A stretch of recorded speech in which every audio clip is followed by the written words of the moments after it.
Ladies and gentlemen, please welcome NACS Chairman Jack Kofdarali.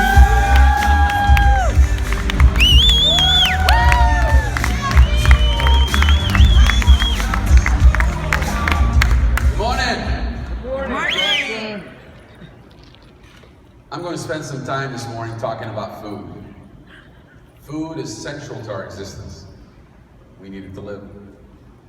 And with challenges in other categories, our industry increasingly depends upon food to fuel our business profits. More than ever, I truly believe that food is our future. But here's the big thing. Even though everything's pointing in this direction, we're still going to have to fight for this future. We're going to have to fight for customers in an already crowded marketplace. We're going to have to tell our story and correct misperceptions about our offering. And we're going to have to address an increasingly long list of regulations that stand in our way, whether related to food or our other products. But before I get there, let me tell you about my relationship with food. Growing up as a boy in Lebanon, food was central to our existence. During our long civil war in Lebanon, food was sometimes difficult to find. But regardless of what you cooked, a meal was a celebration. Traditionally, families would have what's called a meza, with a dozen or more dishes served. Dips like hummus, baba ganoush, stuffed grape leaves, main courses like tabbouleh, fattoush, and various meat and fish. And for dessert, baklawa and Aisha saraya. Try to say that 3 times in a row. Huh? These meals were more than about eating. They brought us closer together. I treasure these moments. My wife, Talene, and I continued that tradition with our family. But as the demands of my job increased, I was spending more time eating food away from home and on the go. It was less about a celebration and more about getting something fast. It wasn't that long ago that you had to choose between something nutritious or something fast. There really weren't many options in between. Over the years, gradually grown some weight. I wasn't always this good looking. In fact, 2 years ago, I was about 25 to 30 pounds heavier, believe it or not. It took a combination of a business transaction, some personal decisions, and some really hard work to change. But there was one other factor. The business that I'm in and that I've seen on the road during my travels as chairman is also changing. It is eye-opening to travel from California to the East and see what's happening. There are so many retailers executing at a very high level with food. And their focus is not just on food being fast, but food that is really good, both in taste and in quality. And here's the most important thing. It's making them money.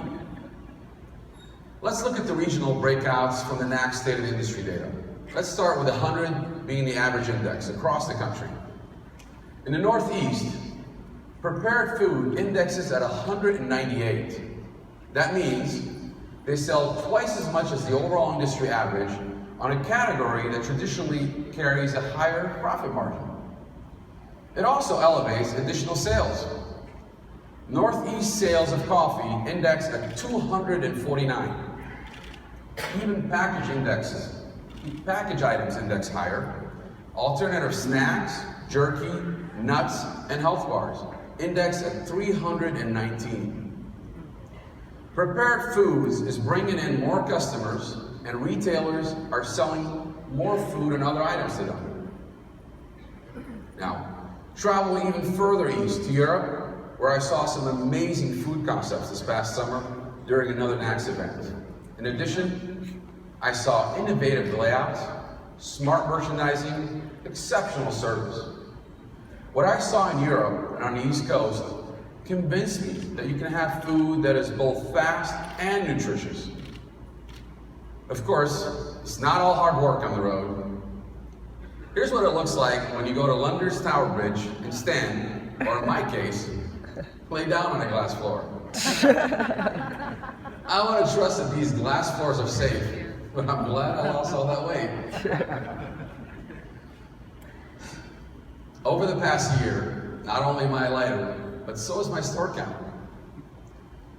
I used to be the largest AMPM dealer in California a year ago, with about 30 stores.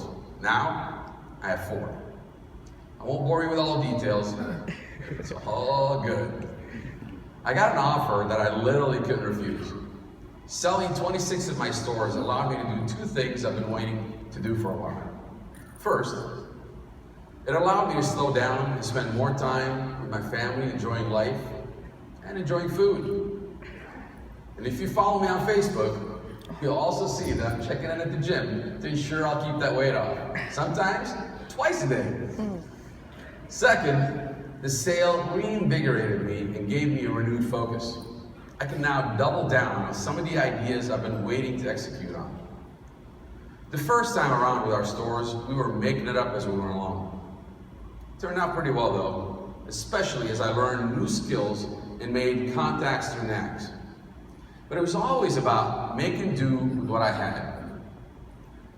How many times have each of us said, if only I knew then what I know now, things would be different, right? Well, for me, because of the sale, things are different. Now with years of experience and some working capital, for a change, I'm able to start from scratch. But this time, with a lot more knowledge, better insight for picking locations, the ability to design a store from the ground up, and create an experience for customers. But most of all, it's been a lot of fun for me. Now, in addition to all the great knowledge I gained being part of the NACS family, I made some wonderful friends, many of whom are here today. I've become very close with. But one in particular is my buddy, Brad Call.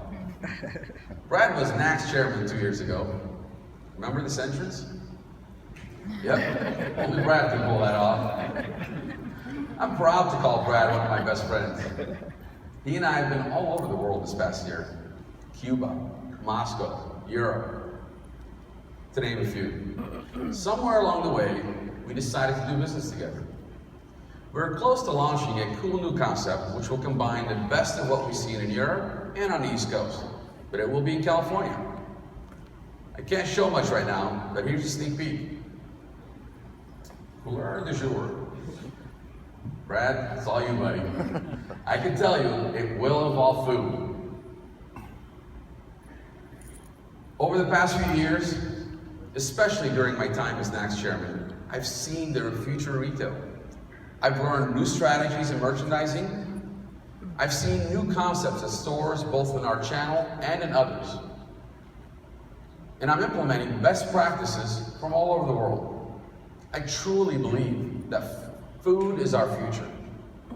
But that future also isn't guaranteed, even if we have the smartest business plans and the best execution, because there's one other element that affects our business, and that is regulation.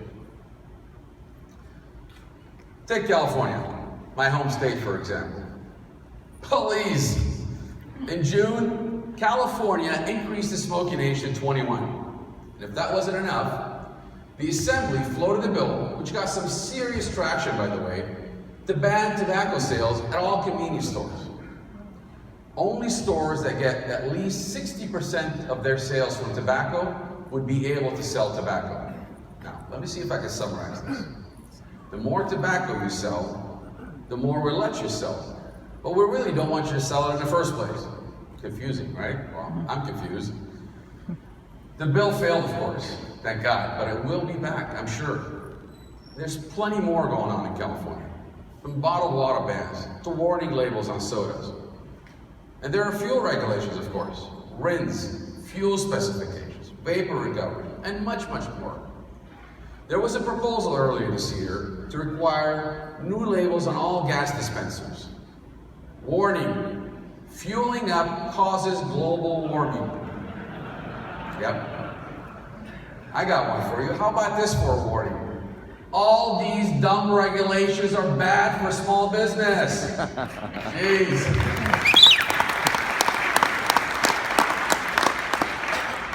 Every night, Weather forecasters point out the weather patterns heading west to east. Might be a storm, or a high pressure system, or a heat wave. But something else is moving east from California: regulations and legislation. Here's a new map with some of the issues heading your way: tobacco, fuels, food, and labor.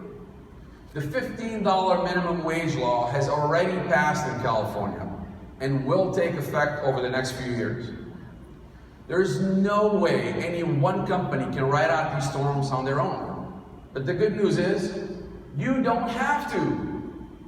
NACS really serves as your umbrella to protect you, whether it's bringing together our industry to speak as one voice on Capitol Hill, or telling our positive story through a refresh initiative, especially around food and nutrition. But we're also going deeper. We know that these legislative and regulatory storms form, so we're addressing them before they get too big. Our NACS in-store events bring elected leaders to stores in their community so that we can show them the positive impact we have in their districts and the negative impact bad legislation has on our businesses.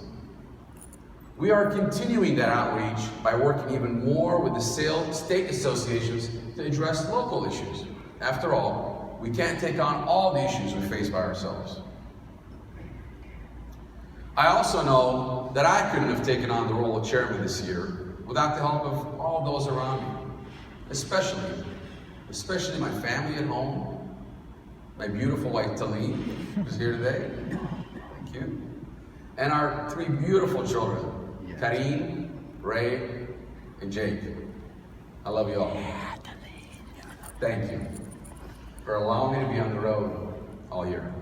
And my family at work, thank you, team. And of course, the entire NACS community.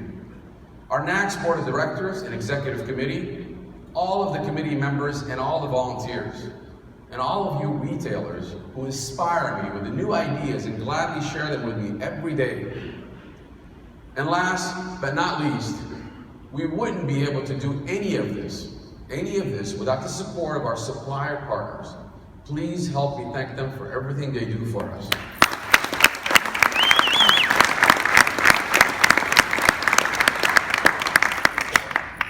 If there's anything I learned this past year, is that we have a great story to tell about how we make a difference in communities, about how we are great places to start a career or start a business, or in my case, we define my business, about our future and the truly exceptional retailers who are defining this future. Today, that's my food for thought. Thank you for allowing me to serve as your chair this past year.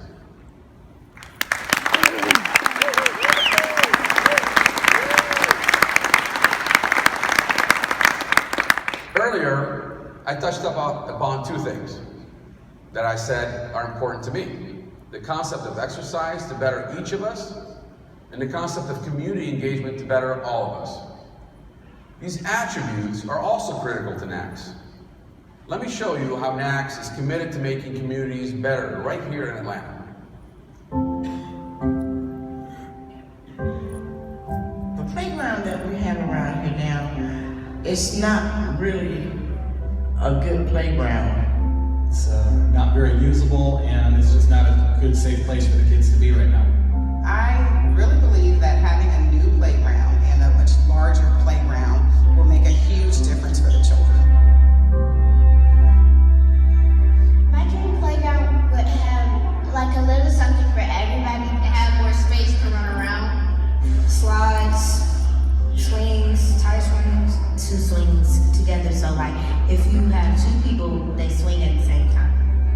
Everything. That a child would want.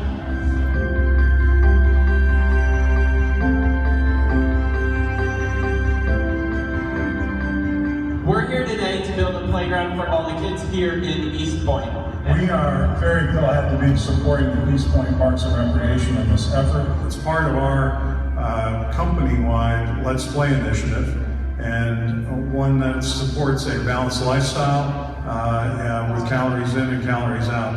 And one of the big needs is to have a safe place to play in communities across the United States. And it's something that we've been a part of since 2011. You know, our industry, convenience retailing, conducts 167 million transactions a day.